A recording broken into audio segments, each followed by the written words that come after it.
হ্যাঁ কি হয়েছে?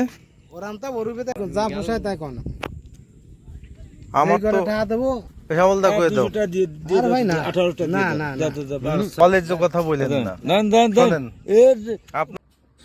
আসসালামু আলাইকুম, সবাইকে শুভেচ্ছা জানিয়ে আরেকটি নতুন রেসিপি শেয়ার করতে যাচ্ছি। তো দেখতেই পেলেন গড়াই নদীর তাজা ইলিশ মাছ কেমন লাফালাফি করছে। তো আজকে এই ইলিশ মাছ দিয়েই আমার শাশুড়ি মায়ের রেসিপিতে ইলিশের দো পেঁয়াজও করে দেখাবো। তো সেই জন্য আমি নিয়ে নিয়েছি কাঁচামরিচ আর পেঁয়াজ কুচি, দিয়ে দিচ্ছি স্বাদ মতো লবণ, দিচ্ছি হলুদের গুঁড়া আর দিচ্ছি মরিচের গুঁড়া, আরও দিয়ে দিব 1 চামচ জিরার গুঁড়া আর হাফ চা চামচের মতো ধনিয়ার গুঁড়া। তো ধনিয়ার গুঁড়াটা অপশনাল, এটা না দিলেও চলে। অনেকেই বলে থাকেন যে ইলিশ মাছে মশলা যত কম দেওয়া যায় ততই নাকি ইলিশের টেস্ট পাওয়া যায়। এখন এগুলোকে খুব ভালোভাবে মাখিয়ে নিব। আমি গত পর্বে ইলিশের তেল ঝাল রেসিপিটি শেয়ার করেছি। তো ইলিশ দিয়ে করা রেসিপিগুলোর মধ্যে সেটা ছিল অন্যতম সহজ একটি রেসিপি। তো ওই রেসিপিটির মতো এটাও আরেকটি সহজ রেসিপি, করতে খুবই কম সময় লাগে। 10 মিনিটের মধ্যে এই রেসিপিটি কিন্তু করে নেওয়া যায়।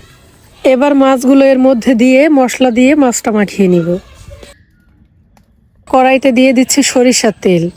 তেলটা গরম হয়ে আসলে মশলা সহ মাছটা এর মধ্যে দিয়ে দিব। মিডিয়াম হিটে 30 থেকে 40 সেকেন্ড জাল করে নিয়ে মাছটাকে আমি উল্টিয়ে দিব।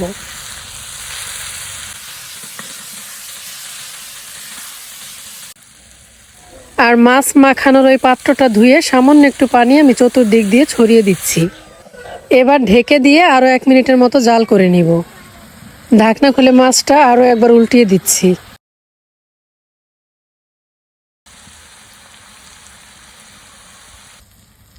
এইভাবে 1 থেকে 1.5 মিনিট পর পর এপিট ওপিট উল্টে দিয়ে জাল করে নিলেই মাছটা খুব ভালোভাবে সিদ্ধ হয়ে যাবে আর রান্নাটাও হয়ে যাবে। খুবই অল্প সময়ে এবং ঝামেলাহীনভাবে এই রান্নাটা করে নেওয়া যায়। তো আমি আরও একবার মাছটা ঢেকে দিয়ে শেষবারের মতো উল্টিয়ে দিব। এইভাবে এপিট ওপিট করে মোট 4 বার মাছটা উল্টে পাল্টে দিয়েছি। রান্নাটা হয়ে গেছে, এবার আমি চুলাটা অফ করে দিব। এতক্ষণ সাথে থাকার জন্য সবাইকে ধন্যবাদ। ভিডিওটি ভালো লাগলে অবশ্যই একটা লাইক দিবেন আর আমার চ্যানেলটিকেও সাবস্ক্রাইব করে দিবেন। সবাই ভালো থাকবেন। আসসালামু আলাইকুম।